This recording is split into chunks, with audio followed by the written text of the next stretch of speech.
Hello and welcome to Funkbox Gaming.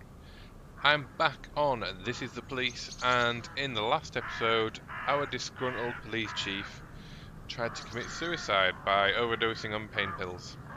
The reason for this was several bits of bad news. Laura, his estranged wife, rung up and didn't really want anything to do with him. People are putting more pressure on Gunning for his job and getting him out of the office. And I forget her name. Is it Lana? Head prosecutor has found out about the $500,000 that he wants to get before retirement, and is now gunning for him to get him arrested. So nothing all that good. And unfortunately, after he woke up, the police office is now gone to hell, and there's now a political strife going on.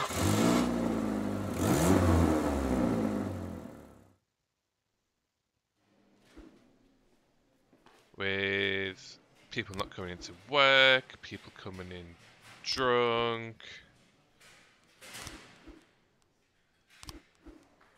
like this.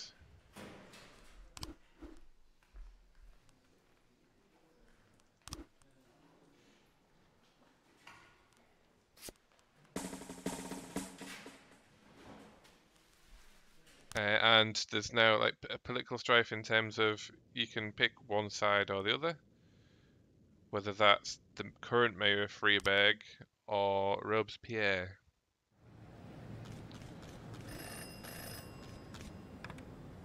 Oh, great.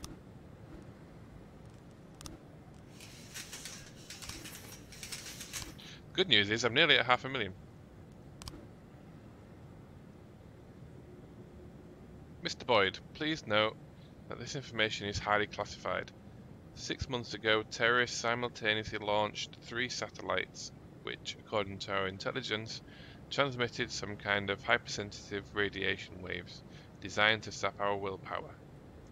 We've quickly developed a cure which should improve the mental strength of our citizens, especially our military and police forces. We're conducting clinical studies, and we need 4 of your employees to try out the latest version of the drug.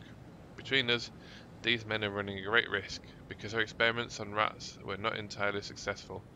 But for 80,000, you'll be willing to take the chance, right? No, I won't, because I've only got 5 people. We've got a situation here. There's a crowd of weeping children and mothers scrambling for cover. One clown is sitting and growling and tearing his hair out. The other takes aim at the hysterical crowd. Strike the clown who is tearing his hair out. Pounce on the clown with the gun and try to seize the weapon. Yell at the DJ to play some calming music. 1414 complete.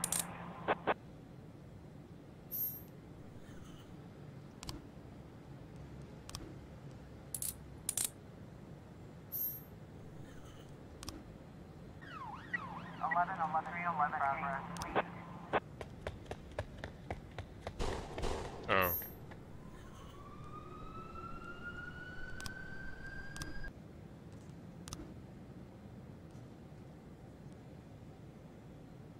So I can't put those two together, Donut and Dixon.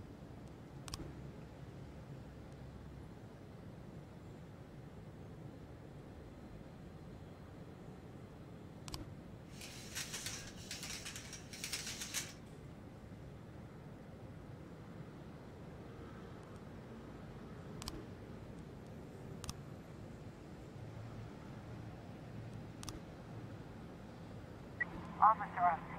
Looks like we have a situation here. There's an Arab sitting on a moped, handing a package to a person in a car. Then they move off in different directions. Turn on the siren, chase the moped, block the moped. 11, 11, Weed. New one.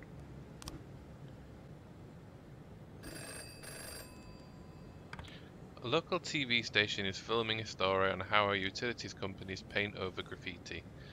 and the city's other efforts fighting for a good, clean Freeburg. We need a couple uniformed officers on the scene for the cameras. Send them now. Okay, I'm going to have to do that because City Hall hates me. And I need to be able to bring in more staff.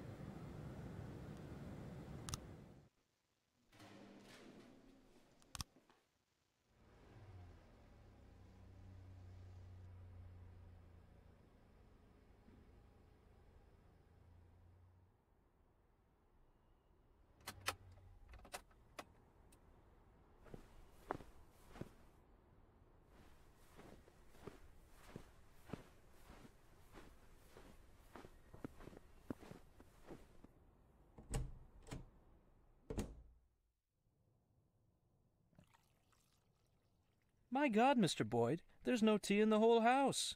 We've looked everywhere. I could bring you a nice box of Japanese tea. I think you'd fall in love.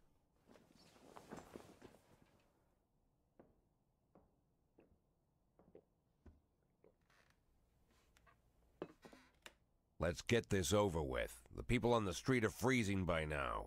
Oh, yes, I do apologize for the ill-mannered crowd. A man in my position deals with a lot of unpleasantness. Mr. Boyd, don't you wonder why Mayor Rogers so easily gave you your job back? I promised the doctors I'd think less. Funny. The people of this city are in the opposite situation. They've begun to use their heads for the first time in many years. They've learned to argue, but of course they can't agree on anything. Does Freeburg need change? Should the old guard give way to a new generation of politicians? Would I make a good mayor? Was Stuart Rogers a bad mayor? All these arguments reek of naivete, but let's be charitable. Many of them are allowing themselves to doubt for the first time. What's important is this. In times when the people cannot reach an accord, what they need is something to unite them. And one of those things is their undying love for their chief of police. People can support me or hate me, can defend Rogers or demand his resignation, but they remain sure of one thing. Their police chief is a saint. Their police chief won't let the city fall to chaos. And despite everything, the events of recent months have only improved your reputation, Mr. Boyd. The people have been touched by your recovery from that coma, your eagerness to return again and again to your post, to serve the city. And of course, Stuart Rogers, whose position is seriously shaken, wishes to take advantage of you. Rogers understands that he won't survive this fight. He just wasn't prepared for it. So he's planned a major security operation.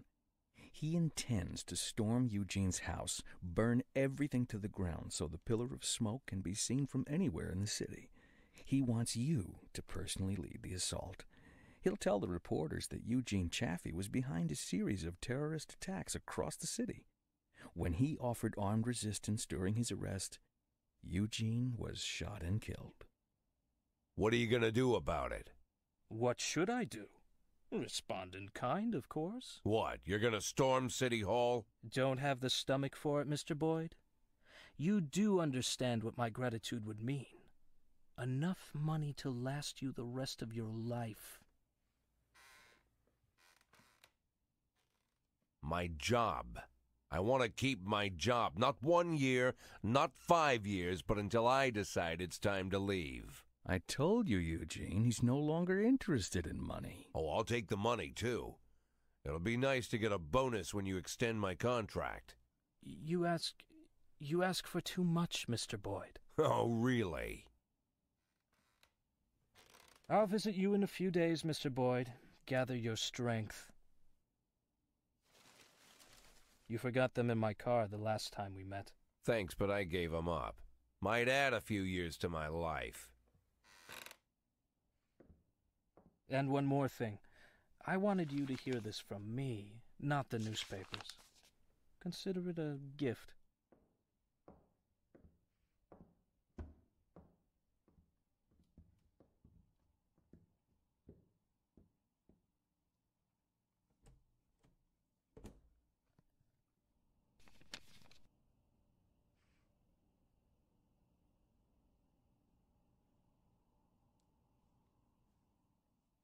Oh, is that sand?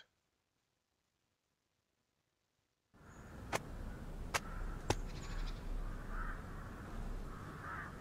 think that was sand.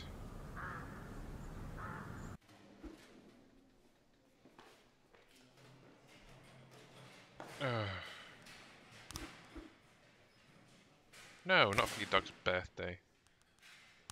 Oh, I meant to come in tomorrow.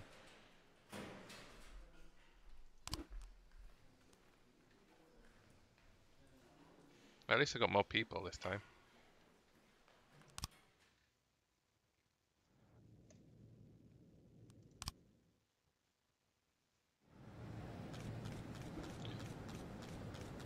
Old people protest. Due to the difficult economic situation, we had to undertake a series of pension cuts as a cost-saving measure. We can't run the city into the ground for some lazy old people who can't take care of themselves. Every day, dozens of retirees come to us threatening to arrange a protest. A large gathering of elderly people can be a serious situation. After all, we're talking about people in poor health. We can't let it happen. So those activists need to be sent packing to their vacation homes. The use of force is sanctioned if required.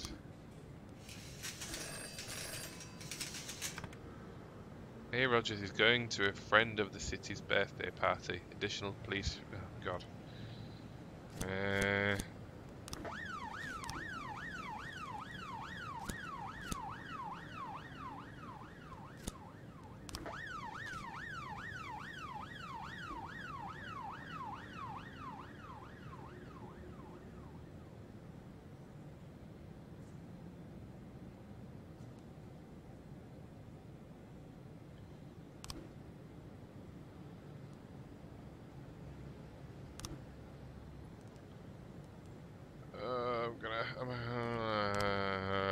Don't know what to do.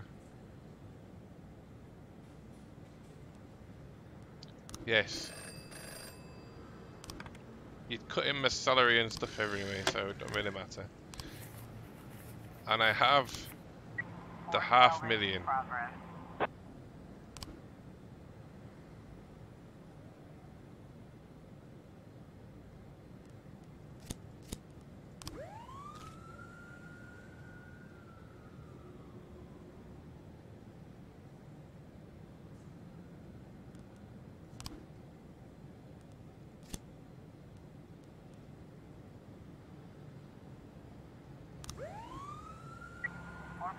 Progress.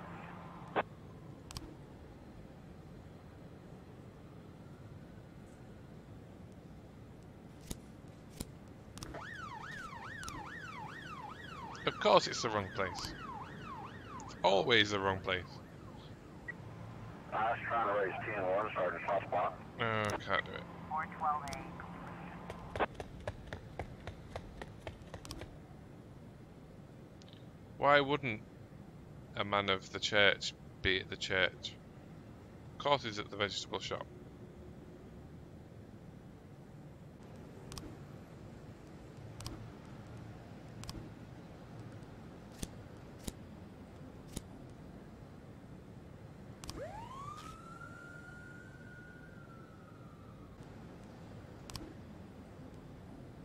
Good.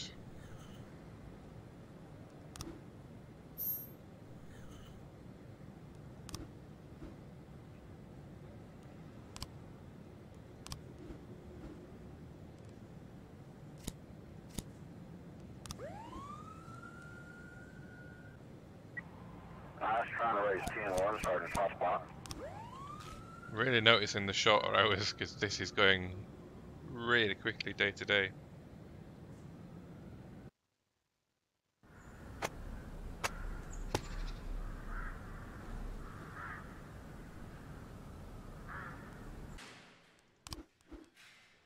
Oh, Beard, not you too.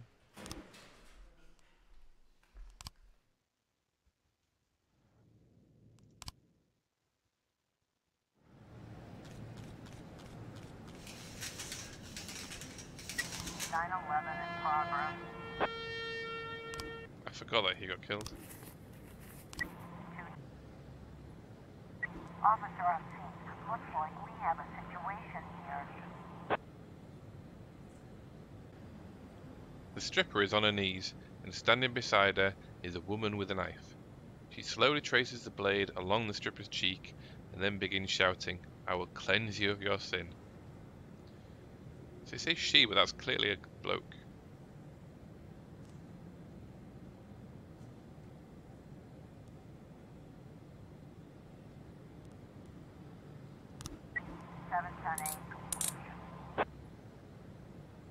That worked.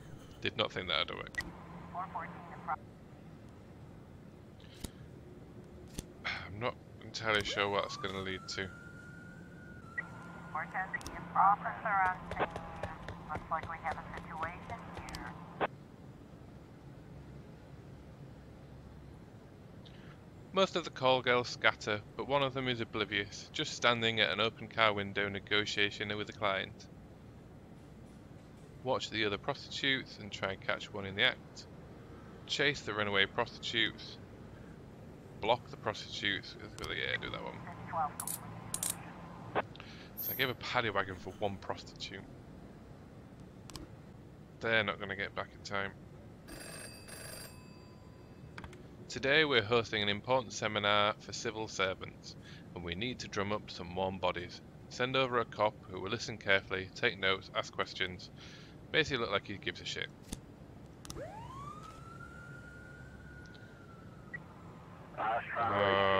Retreat. 211 complete.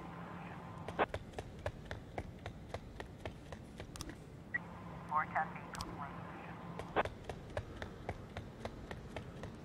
Nobody died at a homicide. Weird.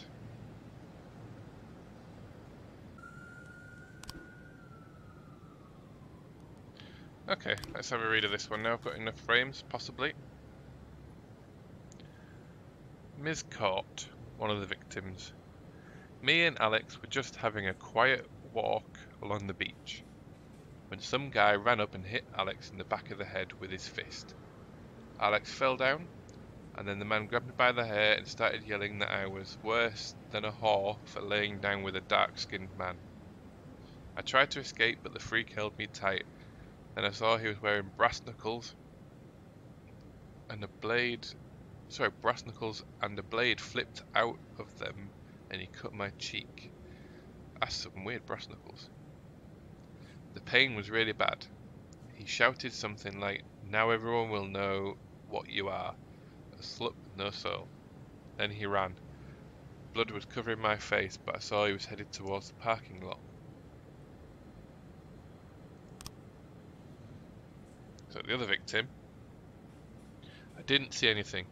All I remember is a heavy blow to the back of the head, then everything went dark. When I came to, I saw the ambulance and police were here. The girl's cheek was cut with a small blade. The man was stunned by a powerful blow to the head. Judging by the bruising on the man's head, the assailant struck him with brass knuckles. Around the crime scene were found traces of blood and a baseball.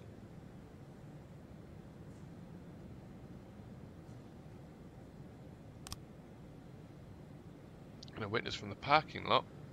I was just pulling into the park and I saw a small grey-haired man quickly getting into a rusty pickup truck. I noticed him in particular because his arm was covered in blood.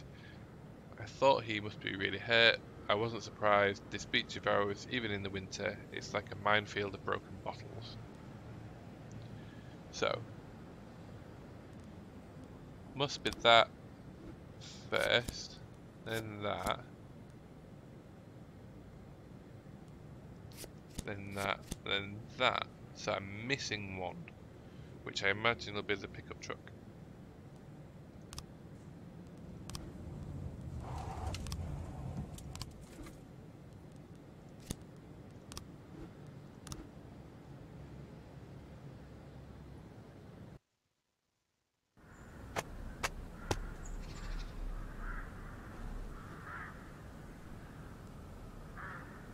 Trying to keep warm, man accidentally sets himself on fire.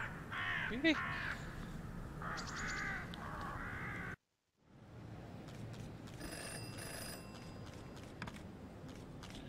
Oh, really?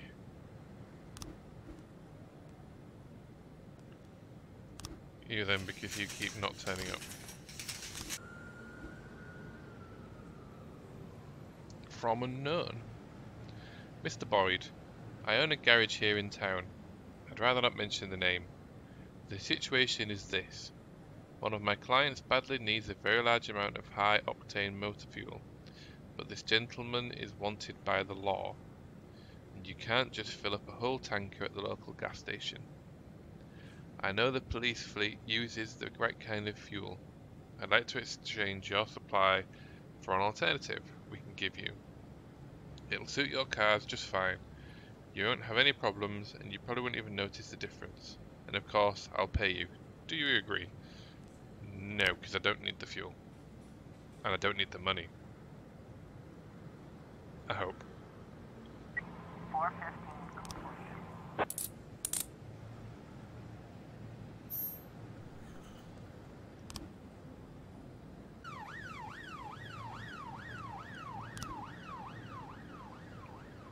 Jack, the sewers are overflowing in several places. We've lost our handle on the problem, and we're literally drowning in shit. So far, we've managed to isolate the problem up to the ghetto, but the pressure in the pipes is building up. Unless you send some men to help with the repairs, a notion of shit will be flooding Freeburg. This is going to be dirty work, and your men aren't going to like it. The mayor's office gave us a small fund to cover emergencies. You can give them a bonus if you need. The city needs its heroes. Okay. Sorry, guys. 211 in progress. Chief, we didn't study at the academy about poking around in shit. Next time somebody else can save the world, I'm going home to wash up. I stink from head to toe. Oh. So I can't actually give it to him as a bonus. I was trying to raise 10-1, Sergeant Hot Spot. Oh, I ain't got him to send retreat. 212 to 113A complete.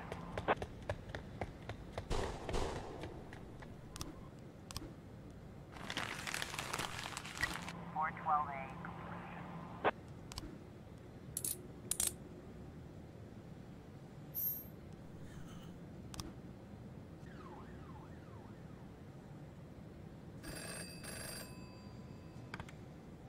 The local high school is enjoying a recent crime spree. What? Someone needs to go down there and give a talk about drugs and the dangerous, hard life of the criminal. Don't keep the children waiting.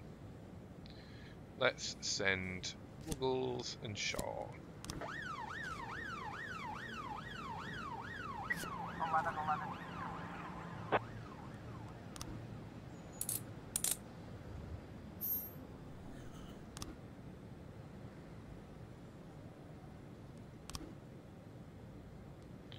Aha.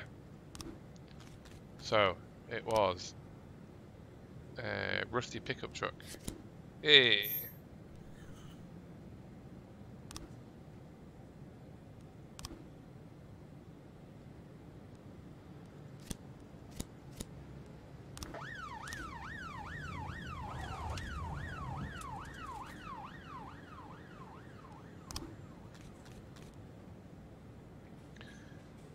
Okay, so I've got just enough now. So the big kahuna. The bishop is a mentally ill priest who has used his position in the church to turn it into a drug cartel. The bishop personally presides over the production of every major party drug, and when the good work is complete, he sanctifies the product with a special ritual. 2 female chemists are in charge of drug production. The bishop consecrates the resulting powder, and the women weigh it on electronic scales, then sort everything into different coloured packets. Drug lab is located in a large barn, which is disguised as an antique store. The barn is guarded by men with automatic weapons. The bishop cuts his palm with a curved knife and sprinkles his blood on the drugs, while he reads a secret prayer The bishop cuts his palm with a curved knife and sprinkles his blood on the drugs while he reads a secret prayer in a strange language. So that must be last. That's the false one. That'll be there. That, and that. Ah, no.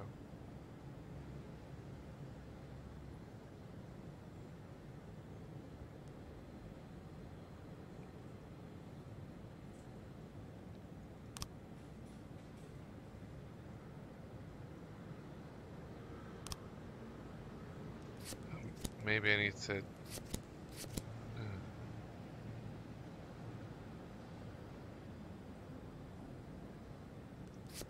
Ah!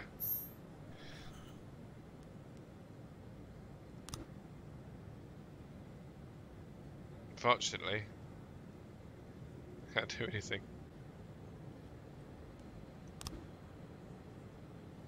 Hey!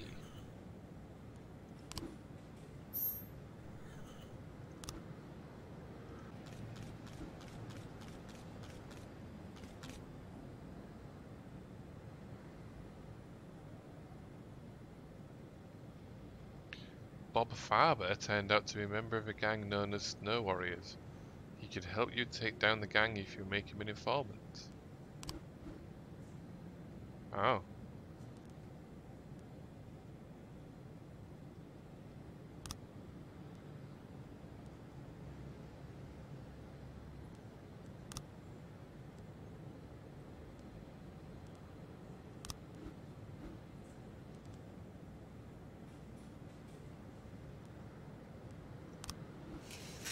More testing in progress.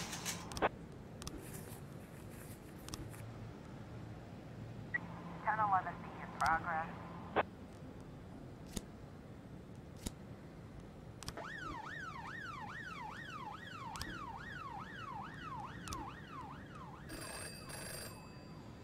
The Everyday Store is doing one of their Bring Your Own Cup promotions. These things typically end in brawls, so you need to send extra police officers. Okay, those 3.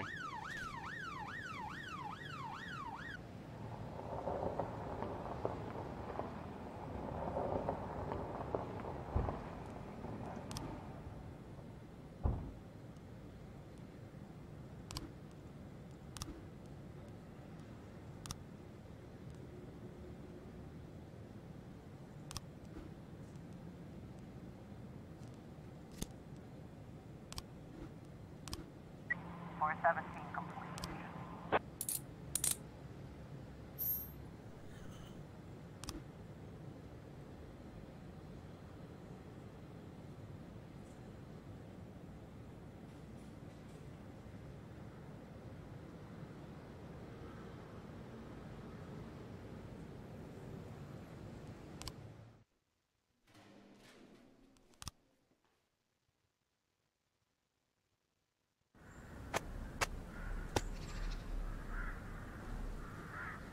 Okay folks, I think I'm going to leave that one there for today. Next episode we'll see me take down the church, which I was expecting to be able to do at some point soon. Hopefully, I mean I doubt I will, but hopefully I'll pick the right one first, but no doubt I'll get the 2 wrong options, because I'm going to go for the obvious one, the church, and it won't be that. But for now, thanks for watching, see you next time, bye bye.